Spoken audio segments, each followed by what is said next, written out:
Hey there again, folks. Welcome back to the Real Long Walk. Let's hop in the boat and keep on with the journey. Hopefully, everybody's having a good weekend. It's well, the day this is going up will be a Sunday. I'm recording this Saturday afternoon, which means it's not a large amount of time since the last episode.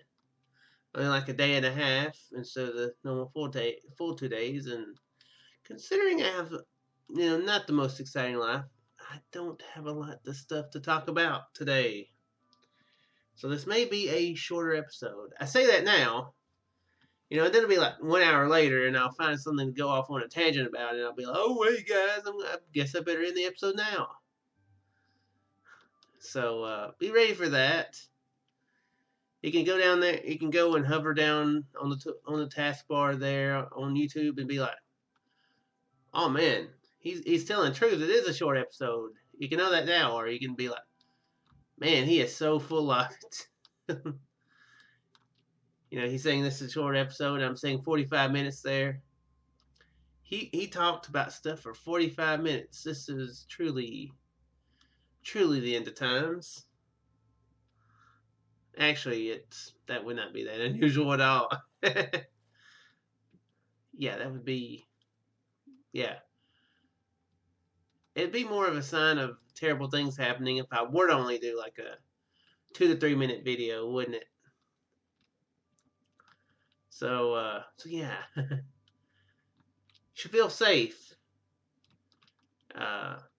If something were to, me doing a short video will not cause the end of the world. It will not be the cause of it. Pretty sure. I hope not. I really hope not. Gotta be awkward, It'd be an awkward situation, like, sorry guys, should have talked longer.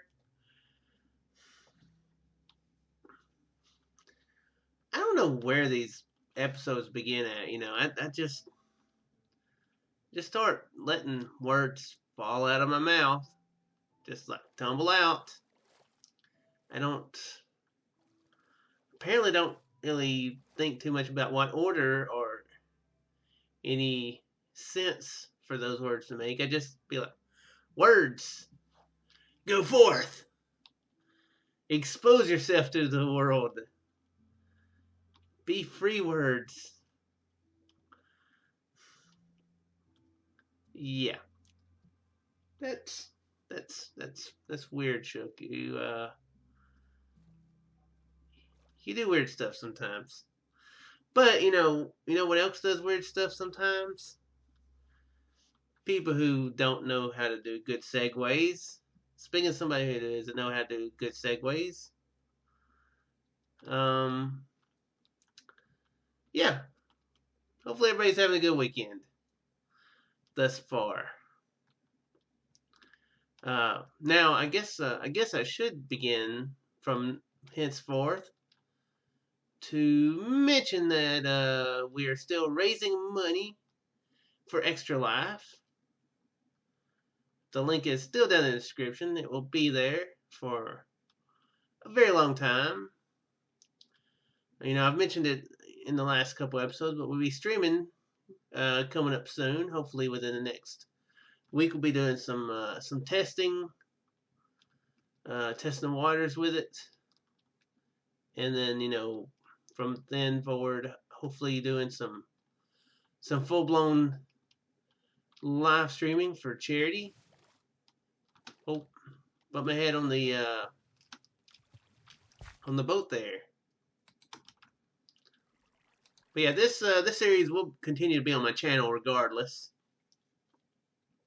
I definitely want to properly archive it, and this will continue to be my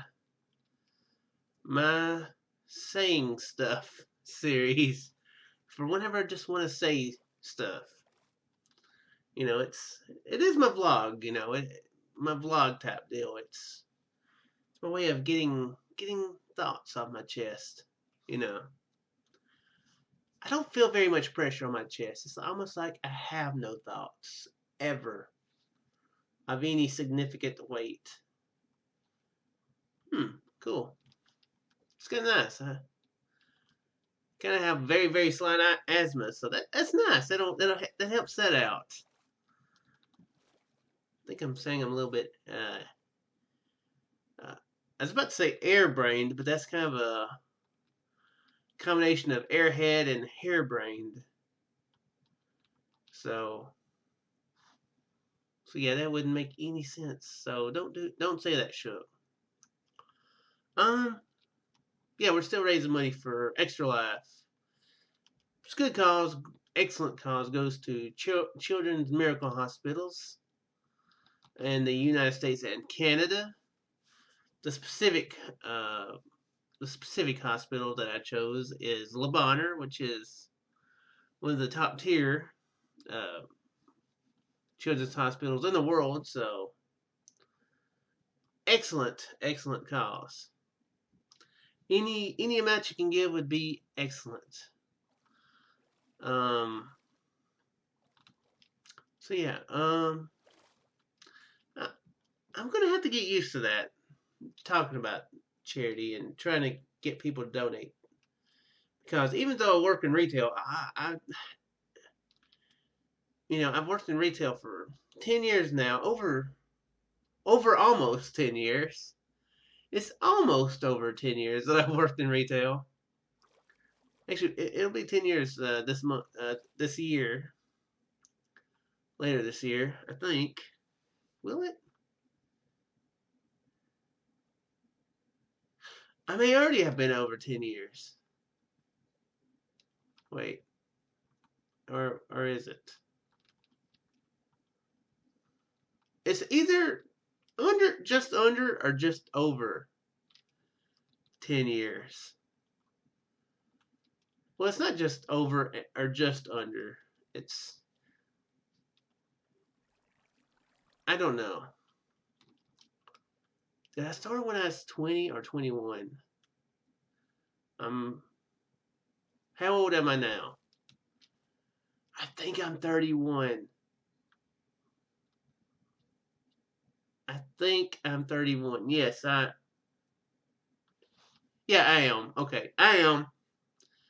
So if I started when I was 20, which I think I did. Yeah, it's been over 10 years. Okay.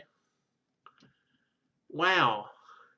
And you guys have truly just got to see how bad of a memory I have.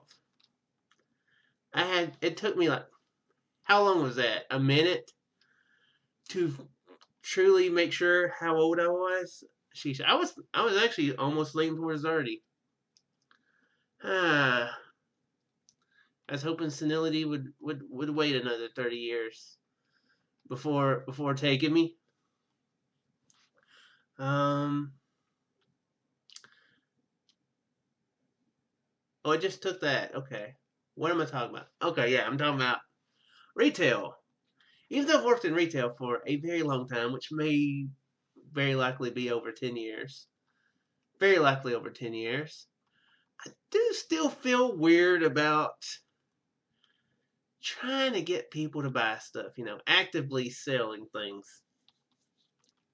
I shouldn't, and I guess I am a lot better than I used to be, but, I guess I don't really feel weird about mentioning it to them, like, hey, you know what, you got that? This right here is pretty cool. I don't really have a problem with that, which that's good, that's actually a real good thing to do, but, like the extra stuff, like, hey, you're already spending this money, how would you like to have a credit card? It'll help you a little bit, save you some on your purchase. Hopefully you won't go into debt because of it, and your children will be on the street and, shaking the little tin cups, begging for coins, all because a dude from a store asks you about a credit card. Hopefully that isn't the sequence of events. Yeah, I've kind of thought about it that way. Even though I shouldn't, it's, I'm asking adults, I'm not asking, like, yo, kid, you want a credit card so you can go in debt earlier than you would otherwise go in debt? I'm asking adults, so it's not like should feel guilty about putting pressure on them. They're able to say no, make decisions for themselves, about that sort of thing. So I shouldn't feel guilty, even if that did lead them into a life of debt, with their children going hungry, which I'm sure wouldn't really happen. But even if it did, I shouldn't feel guilty. I do feel weird and uncomfortable, trying to get people to do stuff like that, warranties and on things and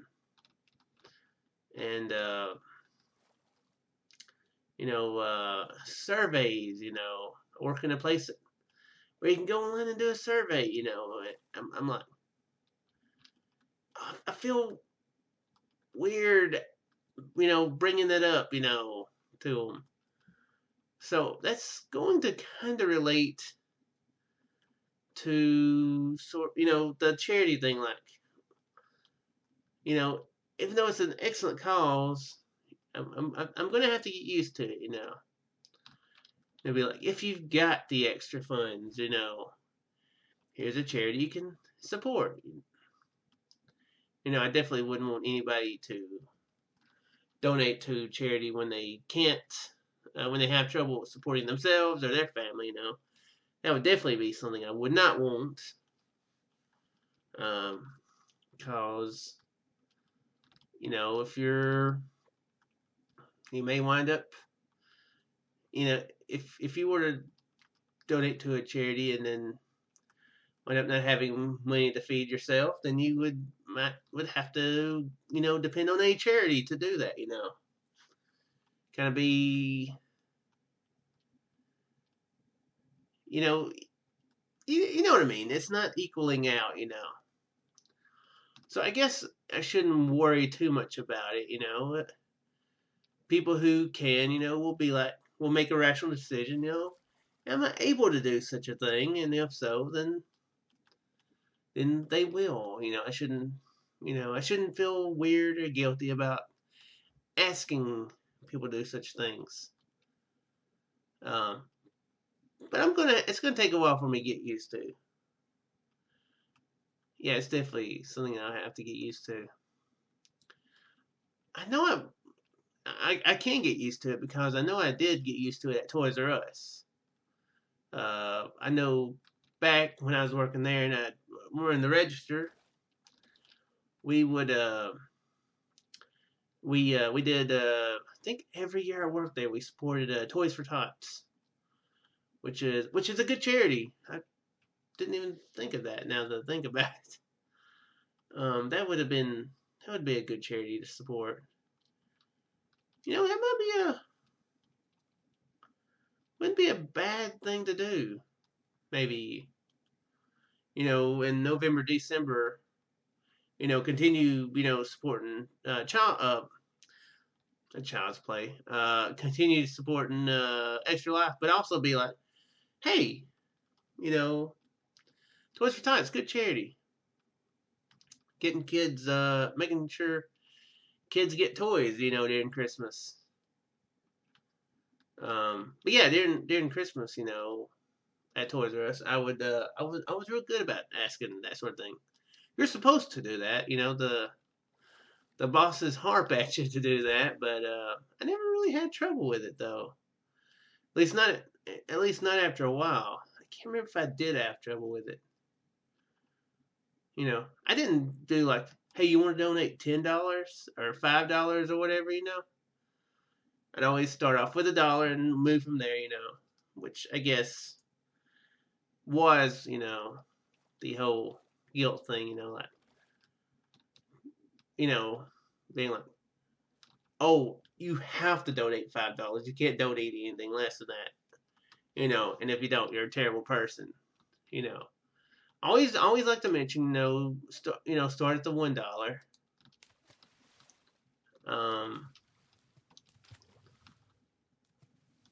But yeah, I guess that's kind of a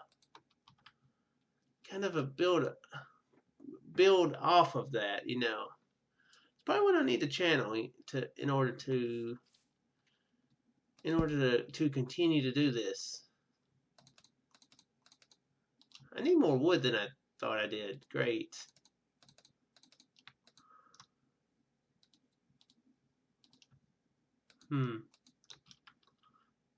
Yeah, I need to, next time I see a tree on it now, I need to chop it down. I need to demolish it.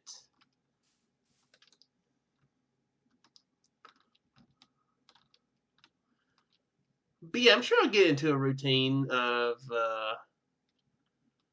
saying, you know, of getting my point across pretty quickly in the videos and while live streaming.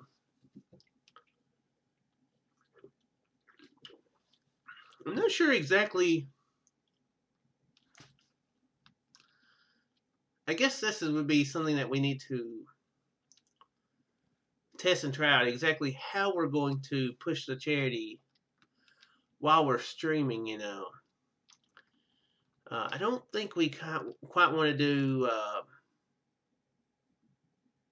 like, you know, the heavy marathons do. The marathons that only have 24 hours, 48 hours, you know, weekly, you know, like a whole week to do. I don't think we quite want to go crazy like that, you know, like, hey, if you donate $2,000, you know, somebody will pie me in the face, or I will eat something really hot, or somebody will slap me, or anything quite like that, or I'll shave my head, you know.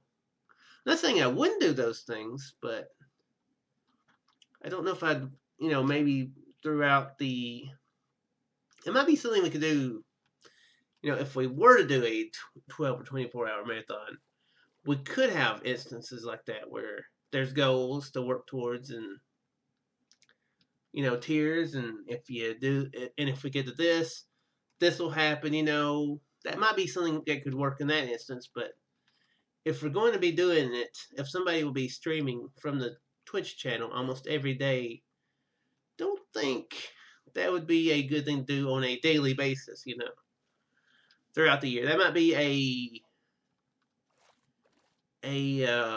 like, as far as those examples, that would probably be a more of a special, you know, scenario.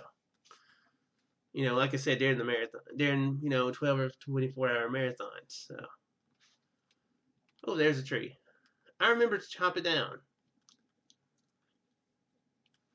I know that's how the, you know, the Minecraft marathons have been somewhat, especially the last one. That's how the Zelda-thons have been. It's very heavily, you know, if so-and-so happens, then, you know, there's physical things that happen to a person, and of course that's, that is a little bit different also, and, you know, the fact that those people are normally in the same actual physical place, you know. I don't know what the most exciting thing could happen. That would be, you know, that we could do, you know, with everybody being on Skype, you know, not in the same place, you know. Chris could do something like that, you know, if he gets Austin there, you know, they could do something like that, you know, or, but for the most part, we're all kind of spread out a bit. And you know, I am close to Zach as well. I don't know if I would. My room is not very large. I mean, that could be a possibility too, though. But yeah, for the most part, we're all kind of spread out, you know, around the United States, and even, you know, Max in Canada and Biz is in the UK, so, and Ryan's in the UK, so it's so that sort of thing isn't as feasible. I mean, it would actually be really cool if we all could get together and do something like that. That would be very Very strange, but cool too. But yeah, that as far as stuff like that, it would have to be, during the bigger events. I would have to say like the marathons. I would actually like to do multiple marathons through the year. I think that would be ideal. But don't do it so often to where it's not, to where you're like, oh, it's just another one. You'll be like, oh, cool, it's another one. And then, another one, whatever. But those are my thoughts at the moment. Like I said, we'll have to see how it all works out once it actually gets into practice, rather than just the thinking, because it could be quite different. Can't really plan for everything, that's the dangers of planning, Can't plan for everything, so you just gotta hope for the best and adapt as you can. But somehow I found stuff to talk about. Oh, my boat. Oh. Oh well.